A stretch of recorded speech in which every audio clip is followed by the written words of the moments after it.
Welcome to doctor NYR YouTube channel. आज का जो टॉपिक है वो है माइक्रोब्स एज बायोफर्टिलाइजर्स। जो माइक्रोब्स होते हैं उनको हम किस तरीके से एप्लीकेशन देखेंगे उनकी बायोफर्टिलाइजर्स में। Please take a screenshot. सबसे पहले हम देखेंगे जो माइक्रोब्स जो होते हैं इनको हम बायोफर्टिलाइजर्स में यूज़ करते हैं। तो बायोफर्टिलाइजर्स में अगर हम देखेंगे कि मतलब क्या होता है बायोफर्टिलाइजर्स, ये ऐसे लिविंग ऑर्गेनिज्म जो होते हैं जो सॉइल को न्यूट्रिएंट भी प्रोवाइड कर देते हैं और साथ में क्या करते हैं, ये सॉइल की क्वालिटी को ये एनरिच कर देते हैं।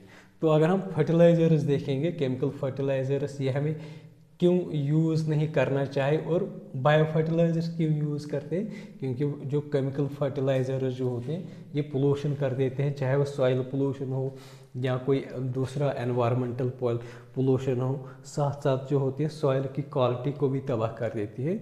जो ग्राउंड वाटर जो होता है उसको भी कंटामिनेट होता है, क्योंकि यहाँ से जो केमिकल फर्टिलाइजर्स जो होते हैं इनमें क्या होता है, इनमें बहुत सारे केमिकल्स होते हैं जो इस ग्राउंड वाटर जो होता है वहाँ पे चले जाते हैं और उसको डैमेज कर देते हैं।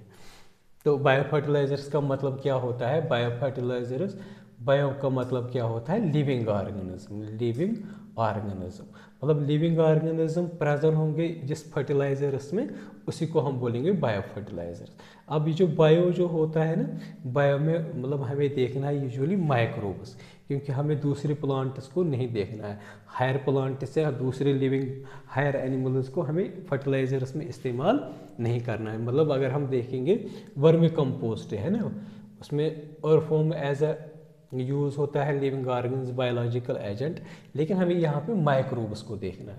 तो इस बेस पे हम देखेंगे सोर्सेज ऑफ बायोफर्टिलाइजर। इसका मतलब क्या होता है, हमें माइक्रोब्स को ही देखना है और कौन कौन से माइक्रोब्स से हमें बायोफर्टिलाइजर्स मिलता है। तो सबसे पहले जो होता है बैक्टीरिया, दूसरा आता है फंजी पे, और तीसरा जो आता है साइनोबैक्टीरिया। तीनों कैटेगरी जो होती है इसके वो होते हैं माइक्रोब्स, ठीक है ना। बैक्टीरिया जो होते हैं, बैक्टीरिया में हम राइजोम लेंगे, राइजोबियम, ठीक है ना। राइजोबियम का मतलब क्या होता है, ये बैक्टीरिया होता है। आप लोगों ने कभी देखा होगा बीन्स का प्लांट, उसमें क्या होता है, छोटे छोटे नोड्यूल्स होते हैं, छोटे छोटे गोल गोल जो होते हैं चीज़ें इस रूट में प्रेजेंट होती है।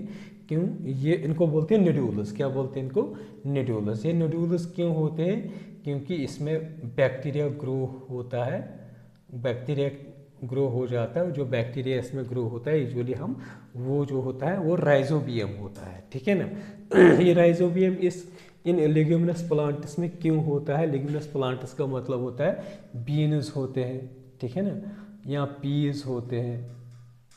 तो इस तरीके जो प्लांट्स की रूट जो होती हैं उनमें नोडुल फॉर्मेशन होती है। वो नोडुल फॉर्मेशन क्यों होते हैं, इस राइजोबियम की वजह से होती हैं। तो यहाँ पे ये जो बैक्टीरिया जो होता है तो ये क्या काम करता है, जो एटमॉस्फेयर जो होता है इसमें क्या होता है, नाइट्रोजन जो होती है, सबसे ज़्यादा नाइट्रोजन इसमें प्रेजेंट होता है 78%। ये 78% नाइट्रोजन जो होता है ये बहुत इम्पॉर्टेंट होता है फर्टिलाइजर्स के लिए। तब तक फर्टिलाइजर्स का कोई फ़ायदा ही नहीं होगा जब तक इसमें नाइट्रोजन ना हो, ठीक है ना।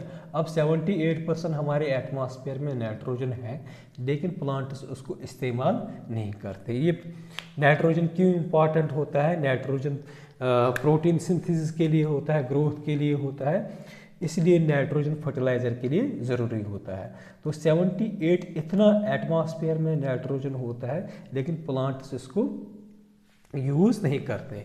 क्यों नहीं करते, क्योंकि ये अवेलेबल फॉर्म में नहीं होता है।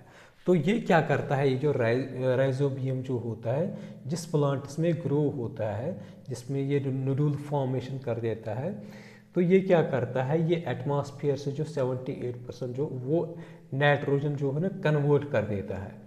क्योंकि ये नाइट्रोजन जो होता है प्लांट्स इस्तेमाल नहीं करते, ये नाइट्रोजन जो है इसको कन्वर्ट कर देते हैं। मतलब यहाँ से एटमॉस्फेयर से नाइट्रोजन लाएगा, उसको कन्वर्ट करेगा मतलब अवेलेबल फॉर्म में। मतलब अवेलेबल फॉर्म क्या होती है यूजुअली, अमोनिया, ठीक है ना। कन्वर्ट करेगा एटमॉस्फेरिक किसको, अमोनिया फॉर्म में, अमोनिया फॉर्म, नाइट्रोजन की अमोनिया फॉर्म। तो इस तरीके से ये जो राइजोबियम है प्लांट को नाइट्रोजन देता है। इस नाइट्रोजन से प्लांट क्या बनाएगा, क्लोरोफिल बनाएगा, प्रोटीन सिंथेसिस करेगा, जिससे प्लांट की ग्रोथ हो जाएगा। ये जो कन्वर्जन होता है एटमॉस्फेरिक नाइट्रोजन इनटू किसमें, अवेलेबल फॉर्म में या अमोनिया में, इसी को बोलते हैं नाइट्रोजन फिक्सेशन। तो ये जो नाइट्रोजन फिक्सेशन जो होती है ये बायोलॉजिकल एजेंट करता है कौन सा, राइजोबियम, ठीक है ना। तो ये राइजोबियम क्या करता है, जब ये इसमें होता है तो ये प्लांट जो होता है, ये जैसे इसने नाइट्रोजन दिया है ना इसको प्लांट को, ये राइजोबियम, लेकिन प्लांट भी इसको ग्रो मतलब बहुत सारे कार्बोहाइड्रेट देता है, एनर्जी सोर्स देता है। तो दोनों की जो होती है एक रिलेशनशिप बन जाती है, तो दोनों फायदे में होते हैं। प्लांट को नाइट्रोजन मिलता है और इसको वापस में फूड मिलता है इस राइजोबियम को, तो दोनों इकट्ठे होते हैं। तो इस तरीके का जो रिलेशनशिप जो होता है इसको बोलते हैं सिम्बायोटिक रिलेशनशिप। तो यहाँ पे जो सिम्बायोटिक रिलेशनशिप जो होती है, सिम्बायोटिक एसोसिएशन जो होते हैं, वो बैक्टीरिया और प्लांट के बीच में होता है, ठीक है ना। कुछ और प्लांट जो होते हैं जो हमें कुछ और बैक्टीरिया जो होते हैं जो इस नाइट्रोजन को जो 78% जो होते हैं ये फिक्स कर देते हैं, एटमॉस्फेरिक नाइट्रोजन को अवेलेबल फॉर्म में करते हैं। वो कौन कौन से होते हैं बैक्टीरिया, वो होते हैं एजोस्पर्मियम और एजोटोबैक्टर। लेकिन ये जो एजोस्पर्मियम जो होता है ना, जैसे मैंने यहाँ पे बोला था ना, ये एक एसोसिएशन में होता है, रूट में एक ग्रो होता है, सिम्बायोटिक एसोसिएशन में होता है। लेकिन ये दोनों बैक्टीरिया जो होते हैं ये प्रोवाइड कर देते हैं प्लांट्स को नाइट्रोजन, लेकिन फ्रीली, मतलब सीधे इनको डालना है इस तरीके के बैक्टीरिया को किसी खेत में, तो वहाँ पे वो नाइट्रोजन इसको यूज़ करेंगे। ये फ्री लिविंग बैक्टीरिया होता है। इसके बाद आता है फंजे। फंजे जो होता है ये भी सिम्बायोटिक एसोसिएशन बनाता है प्लांट्स के साथ। यहाँ पे भी सिम्बायोटिक एसोसिएशन थी बैक्टीरिया और प्लांट के बीच में। यहाँ पे जो सिम्बायोटिक एसोसिएशन जो होती है प्लांट और फंजे के बीच में, उसको बोलते हैं माइकोराइजा। तो ये जो माइकोराइजा होते हैं प्लांट में, यहाँ पे हम बिल्कुल एक प्लांट लेंगे तो यहाँ पे क्या होगा, यहाँ पे फंजे ग्रो हो जाएगा इस प्लांट के रूट में, फंजे इस तरीके का, इसी को बोलते हैं माइकोराइजा। माइको मीन्स क्या होता है, फंजे, राइजा का मतलब क्या होता है, रूट, रूट में ये ग्रोथ होता है फंजे। तो इस ये एक मतलब हम देखेंगे ना, ये एक सिम्बायोटिक एसोसिएशन। सिम्बायोटिक एसोसिएशन जो मैंने बोला था अभी, इसमें दोनों होस्ट जिसमें ये रहता है उसको बोलते हैं होस्ट, और जो रहता है दोनों इसमें बेनिफिटेड रहते हैं। फॉर एग्जांपल अगर हम देखेंगे ये जो फंजे जो होता है ये क्या देगा इसको, इस प्लांट को, इसको देगा फास्फोरस। मैंने शार्ट में यहाँ पे पी लिखा है। और जब फोटोसिंथेसिस हो जाएगी, ये कार्बोहाइड्रेट बनाएगा प्लांट, तो प्लांट वापस इस फंजे को क्या देगा, ग्लूकोज देगा, ठीक है ना। तो दोनों बेनिफिटेड है ना, इसलिए सिम्बायोटिक एसोसिएशन होता है। तो इस तरीके का कौन सी सिम्बायोटिक एसोसिएशन बोलते हैं। लेकिन कहाँ पे होते हैं, किसके बीच में होता है, प्लांट और इस फंजे के बीच में, ठीक है ना। और साथ में ये तो मतलब एक तो ये फास्फोरस देता है फंजे, दूसरा क्या देता है, रेजिस्टेंस देता है, किसके मतलब किससे बचाता है इस प्लांट को, जो फंगल इन्फेक्शन होता है या कोई बैक्टीरियल इन्फेक्शन होता है, कोई भी पैथोजन जो होता है सॉइल में, इस रूट को तबाह करने के लिए, उससे ये फंजे जो होता है उसको मतलब प्रोटेक्ट करता है। साथ में अगर ड्राट कंडीशंस होंगे, पानी की अवेलेबिलिटी नहीं होगी, उस टाइम पे भी ये जो फंजे होता है प्लांट को क्या करता है, प्रोटेक्ट करता है। सैलिनिटी, हाई सैलिनिटी का मतलब होता है जो साल्ट होता है, प्रेजेंस ऑफ साल्ट, उसको बोलते हैं सैलिनिटी। अगर हाई ज़्यादा नमक होगा तो वो भी प्लांट के लिए जो होता है वो डैमेज कर जाता है, उससे भी ये फंजे जो होता है प्लांट को प्रोटेक्ट करता है। और जो ड्राट तो मैंने बोला है, जो ड्राट मतलब ज़्यादा अगर पानी नहीं होगा तो ये इसको मॉइस्चर मतलब पानी का जो अवेलेबिलिटी होती है वो इस प्लांट को देगा, इससे ये ड्राट से बचेगा। तो कौन कौन से मेंबर्स बनाते हैं ये सिम्बायोटिक एसोसिएशन, ये जो होते हैं कुछ मेंबर्स जो होते हैं गुलामस जो होते हैं यही फॉर्म करते हैं माइकोराइजा, ठीक है ना। इसके बाद आता है साइनोबैक्टीरिया। साइनोबैक्टीरिया होते हैं बैक्टीरिया, लेकिन ये ऐसे बैक्टीरिया होते हैं ऑटोट्रॉपिक बैक्टीरिया होते हैं।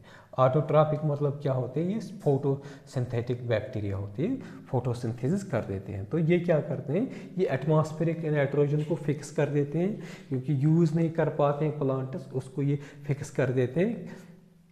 वो किस फॉर्म में यूज़ कर देते हैं, अमोनिया के फॉर्म में, तो वो फिर प्लांट उसको यूटिलाइज कर देते हैं। कौन कौन से फिक्स कर देते हैं, एनाबेना होता है, नॉस्टॉक होता है, ओसिटोलेरिया होता है।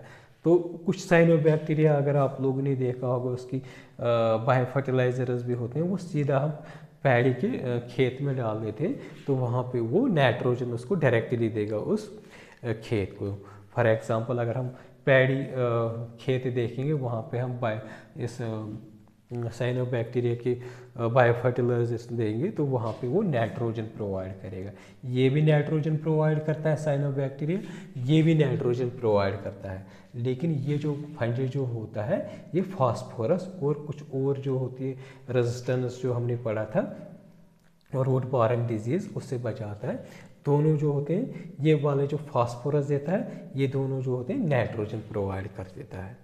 अगर आप लोगों को हमारा ये वीडियो अच्छा लगा होगा, प्लीज़ इस चैनल को सब्सक्राइब कर दीजिएगा, वीडियो को लाइक एंड शेयर कर दीजिएगा। Thank you very much.